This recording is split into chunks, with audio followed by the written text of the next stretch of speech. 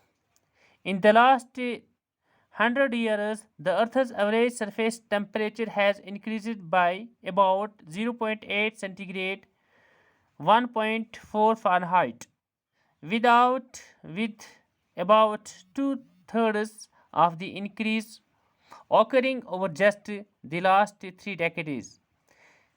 One of the major reasons cited is the increasing concentrations of greenhouse gases produced by human activities such as deforestation and burning of fossil fuels. Global warming is a common term used today.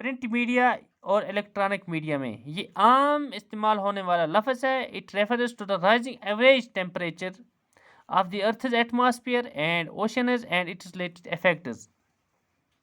یہ زمین کے ماحول اور جو سمندر کے بڑھتے ہوئے اوسط درجہ حرارت اور اس سے متعلق اثرات کی طرف اشارہ کرتا ہے. کس کی طرف اشارہ کرتا ہے؟ جو زمین کا بڑھتا ہوا ٹمپریچر ہے اس کی طرف یہ اشارہ کرتا ہے. ان دا لاسٹ 100 ایئرز پچھلے برسوں میں زمین کی جو سطح کا اوسط ہے in the last 100 years, the Earth's average surface temperature has increased by about 0.8 centigrade, 1.4 Fahrenheit, with about 2/3 of the increase occurring over just the last 3 decades. تو جو اگر ہم اس کی طرف بات کریں کہ پچھلے برسوں میں زمین کی سطح کا اوسط درجہ حرارت جو ہے وہ 0.8 سینٹی گریڈ 1.4 فارنہائٹ تک بڑھ گیا ہے، جس میں سے 2/3 اضافہ تو پچھلی صرف 3 دہائیوں میں ہوا ہے. One of the major reasons cited in the increasing concentrations of greenhouse gases produced by human activities such as deforestation and burning of fossil fuels. تو اس کی خاص جو وجوہات ہیں ان میں سے ایک وجہ یہ دی جاتی ہے کہ گرین ہاؤس گیسوں کی بڑھتی ہوئی تعداد جو کہ انسانی سرگرمیوں یعنی کہ انسانوں کی وجہ سے، جیسے جنگلوں کی کٹائی ہے اور نامیاتی ایندھن کے جلانے سے پیدا ہوتی ہے. تو یہ پیارے بچوں یہ وہ کام ہیں یا یہ جو عمل ہیں جو انسان کی طرف سے ہوتے ہیں اور ان سے بھی یہ گرین ہاؤس جو گیسز بڑھتے ہیں. اس کے بعد گلوبل وارمنگ کا اس میں بھی ایک حصہ ہے، یعنی کہ اس سے بھی گلوبل وارمنگ ہوتی ہے.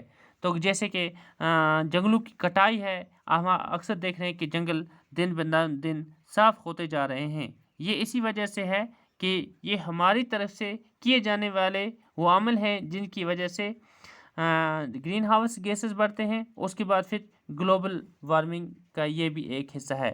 تو پیارے بچوں آج بس اتنا ہی، اور انشاءاللہ کل کی کلاس میں ہم پھر نئے سبق کے ساتھ پھر ہم ملیں گے. اور تب تک کے لیے پیارے بچوں آپ کی اپنی کتاب پیج نمبر 17 پہ اچھی طرح سے دیکھیں. اور اگر آپ کچھ مشکل الفاظ یہاں پہ لگے جیسے پرنٹ ہے، پرنٹ PRINT آپ لکھ سکتے ہیں. پرنٹ PRINT پرنٹ ہو گیا چھپا. اور اس کے بعد کنسنٹریشنز CONCENTRATIONS کنسنٹریشن ہو گیا تعداد. فاسل FOSSIL فاسل ہو گیا نامیاتی مادہ. اس کے بعد فیولز اگر آپ لکھیں FUELS فیولز ہو گیا ایندھن. اور اس کے بعد پیارے بچوں ہے ایکسپینشن پھیلاؤ، ایکسپینشن EXPANSION پھیلاؤ. تو پیارے بچوں یہ کچھ چند ورڈ تھے جن کی میں نے آپ کو میننگ بتائی. تو اس کے ساتھ پیارے بچوں کل تک کے لیے خدا حافظ.